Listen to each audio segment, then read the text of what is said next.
Hello, this is Trish Garner with the League of Women Voters of Portland, and you are watching the Video Voters Guide or listening to our podcast.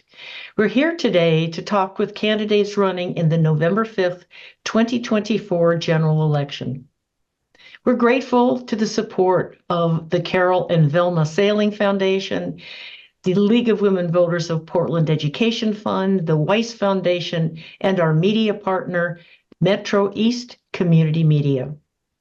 With me today is Chris Flanary, running for Portland City Council District 3, and that covers just generally most of Southeast Portland. Welcome, Chris. Please tell us a little bit about yourself and why you're running for this office. Thanks, Trish. I'm excited to get a chance to chat with you and be out here for the League of Women Voters. So my name's Chris Flanary. I use they, them pronouns. I'm running down in District 3, which is Southeast, but also we gathered a couple of Northeast neighborhoods. So don't want to forget Medicine South, Roseway, Rose City Park, Kearns. Um, I am running because I love Portland. I've worked here since 2013, lived here since 2013. My day job's at the Housing Bureau, and I've spent a lot of my time after work doing union activism. Okay, here's a question. What are your ideas for working productively with other council members from your district? Thanks. Yeah, I am so excited about the other council members, not just for my district, but in the other three districts. I've had some really great conversations already to begin with some of the front runners in my district and others. I have the opportunity, I was able to actually attend Oregon Labor Candidate School with some of the other candidates, and some of them are also other alums. So when I think about working together on council, I believe firmly that we're going to have a group of people who are, if not completely ideologically aligned, at least able to find common goals and shared values.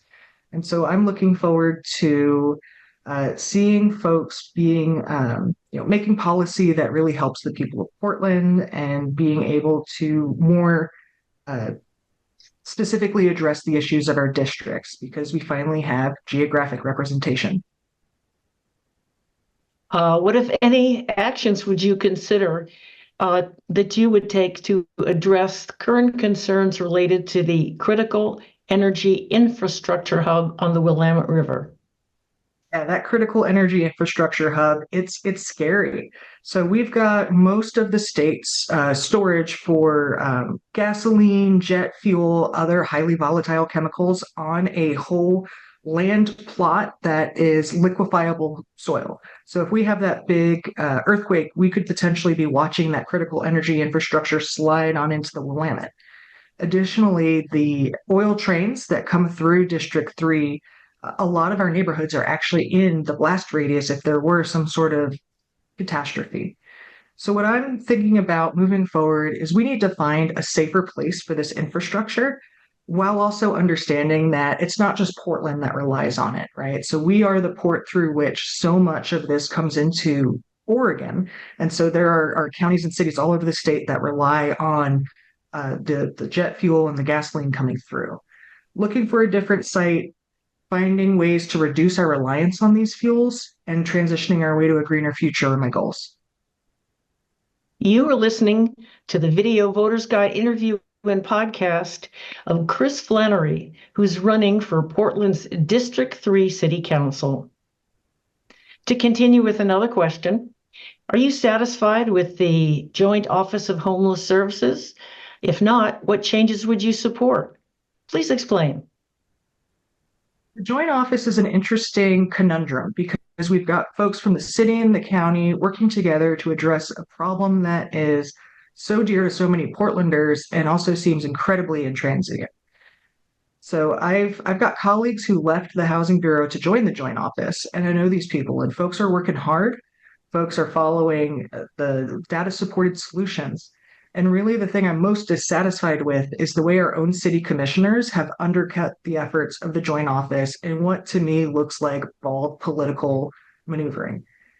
So, what I would change is I would more directly work with the joint office, although, to be clear, under the new system of government, the city administrator and the mayor are going to be the implementers, and the council is going to be making policy. So finding ways to pass policy and give direction to the mayor and the city administrator to implement will be essential. What skills, experience, and interests distinguish you from the other candidates for this position? I've got 10 years under my belt at the city already, working at the Housing Bureau, as I mentioned. I am familiar with statistical analysis, familiar with evaluation science. My background academically is in sociology and research methodology. So I have the skill set to look at things objectively. But more importantly, I think I have the ability to connect with folks. My work as a union leader and as an organizer has really shown me, regardless of what the facts say, you need to move people emotionally before you can move them on the facts. Which, if any, strategies described in the draft 2024 Portland Housing Production Strategy could or would you support? So the 2024 housing production strategy is created by PHB, and so I don't want to cross a line with the city being so solely as a candidate. I will say I am very interested in pursuing more modular production potential. This is essentially where you create the components of affordable housing in a warehouse or another controlled space so that you can do these incremental steps all year long and not rely on good weather to start the building process. On what council committees would you like to serve? So understanding we haven't formed them yet, but housing, absolutely. I think I've got the background in that to be able to help other counselors understand and to be able to hit the ground running. I would also love to see a committee formed about the economy, right? The commercial, the part of the lifeblood of Portland is our small businesses, is bringing in these investments.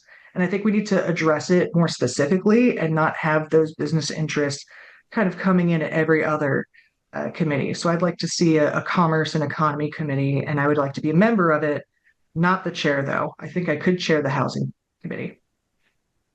Thank you, Chris Flanary.